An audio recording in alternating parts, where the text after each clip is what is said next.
सर्वांना हेच सांगू इच्छिते की NCERTने 8वीच्या पाठ्यपुस्तकातनं मराठा साम्राज्याचा विस्तार दर्शवणारा जो नकाशा होता तो पूर्णपणे वगळून टाकलेला आहे।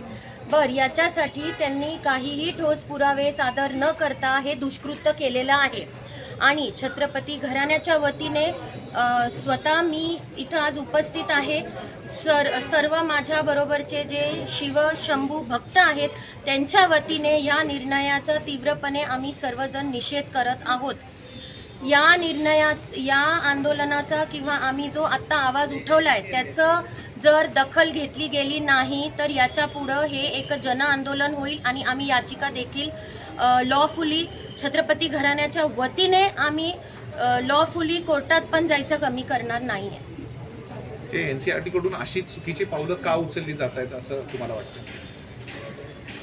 तीच गोष्ट स्पष्ट झालेली नाहीये की ॲक्च्युली कशाच्या आधारावर त्यांनी हा मोठा निर्णय घेतलेला आहे।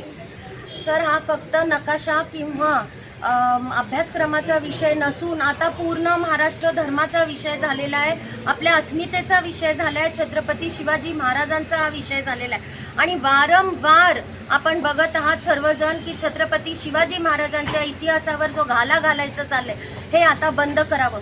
महापुरुषांविषयी जे अपशब्द निंदनीय उल्लेख करण्याचं झालंय हे सुद्धा आता बंद केलं पाहिजे। याच्यासाठी देखील आम्ही सरकारला विनंती करत आहोत की कडक कायदा झाला पाहिजे। काही 8 ते 9 महिन्यापूर्वी राजस्थानमधून मराठा साम्राज्याच्या या मराठी नकाशावर विरोध करण्यात आला होता, त्यानंतर हा निर्णय घेण्यात आल्याचे सांगितले जातं।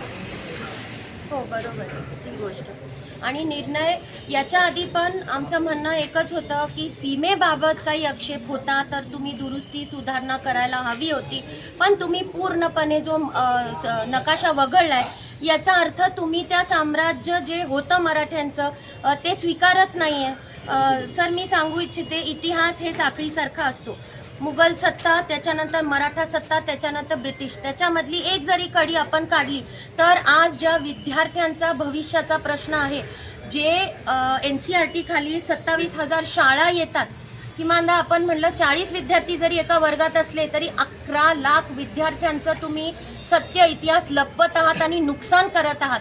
याचं उत्तर त्यांनी स्पष्टीकरण करून द्यावं, जे की त्यांनी आजपर्यंत केलेलं नाही। ज्या केंद्र सरकारकडे तुम्ही मागणी करताय ते केंद्र सरकारला शिक्षण राज्यमंत्री यांनी देखील या पत्राची भूमिका मांडली होती, मात्र यावर कुठला निर्णय झाला नाही। केंद्र सरकारही यामध्ये दखल घेत नाही, तर तुम्ही आता नेमकी मागणी कोणाकडे करणार आहे? कारण की तुम्ही आता जिल्हाधिकाऱ्यांना सांगितलं केंद्राकडे पाठवा, पण केंद्र सरकार शासनालाच मागणी करत आहोत आणि आम्ही आता 15 दिवसाचं अल्टिमेट ऑलरेडी त्यांनी या पत्रावर कोणतीही